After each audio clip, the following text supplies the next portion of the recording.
ગીર એટલે કે પ્રકૃતિનો ખોળો અને તેનું કુદરતી સૌંદર્ય રૂપ આજે આપણે એ જોવાનું છે કે માલધારી પોતાના પશુઓને અને પોતે કેવું જીવન ગુજારે છે આજે એક નજર ગીર તરફ. તારા પહુ ને પાસાવાળ પણ આવડ તારિયાન ને લાજાણું ઈ લોપેની પણ ડગલું નો ભરે બાણ એ યમાણે ગીરના માલધારી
ચોમાસામાં તો ખૂબ મળે, બાકી શિયાળામાં પણ નોર્મલ રીતે મળી રહે.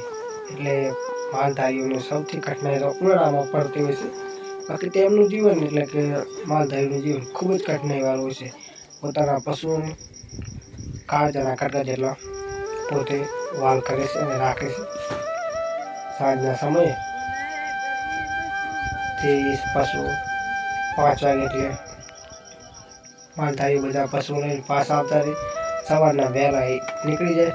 પોતાનો જે આપણે કહીએ છીએ ને કે સવારનો જે નાસ્તો હોય છે જે દૂધ પોતાના દૂધ હોય દૂધની ચાળી પી અને તે નીકળી જાય અને પોતાના પશુઓને ચારવા માટે જ્યાં ઊંચા ભેખડ હોય ડુંગર હોય ત્યાં માલધારીઓ પોતાની ગાયો ભેંસો લઈને ત્યાં ચારવા માટે જતા રહે.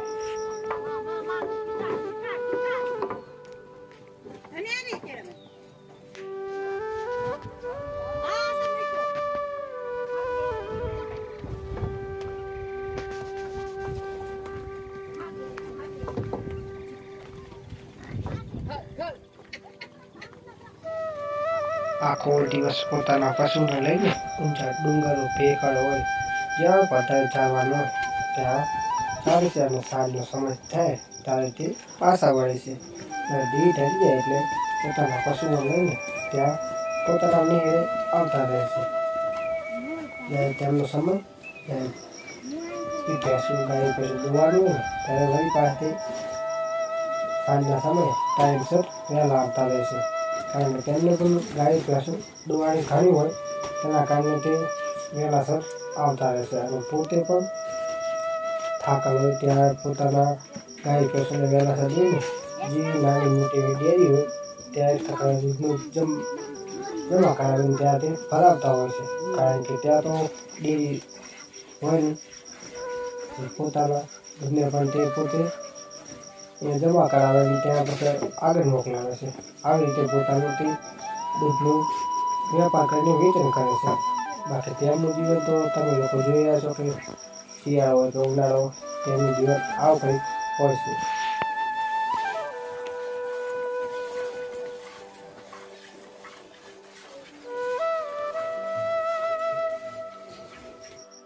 ગીરમાં પણ પોતાની તેમને એક દૂર એવી જમીન હોય ત્યાં એ ખેતી પણ કરતા હોય છે. જ્યાં લીલો ઘાસ એટલે કે આપણે ઝાડ કહીએ છીએ તો લીલો ચારો પોતે વાવે અને તેમને પશુ ગાય ભેંસો ને તે ખવડાવતા હોય છે. અને આવી રીતે તે ખેતી કરીને પણ ગાય ભેંસોને પૂરું પાડતા હોય છે.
પોતાનું જીવનને મૂલ્ય નથી માનતા, એટલા તે પશુઓનું જીવનને મૂલ્ય માને છે. પોતાના પશુઓને મેં આગળ પણ કીધું કે કાળજાના કટકાની જેમ રાખે છે. સાચું છે મિત્રો. પોતે કેવી રીતે રહે છે, ધંધો કેવો બેઠે છે, ઠંડી ચોમાસું કેવી રીતે, વરસાદમાં પણ તે કેવી રીતે રહે છે, પોતાના પશુઓને તે કાળજાની કટકાની જેમ રાખે છે. અને તેમનું કામકાજ એવું હોય છે કે તેમને આખો દિવસ ત્યાંથી 10-11 વાગે માલ પાછો આવે વાડીએ પાણી પીવા, પછી 2-3 વાગે પાછા કામે ચડવી તો માલને નીંદ પૂળા તે બધું કોઈ ઘાસ આ વાટીને બાજરો છે આ ભાઈએ દીધો છે એ બાજરો વાટીને નાખવી, ભૂસું આપે આપણે ઘઉંનું ભડકું આપીએ ને એ ભૂસું, અને કપાસિયાનો ખોળ આપીએ, અક્ષર ખોળ, પાટીદાર આવે, અમૃત આવે, 2-3 ખોળ અમે ભરવી, કોળી નાખી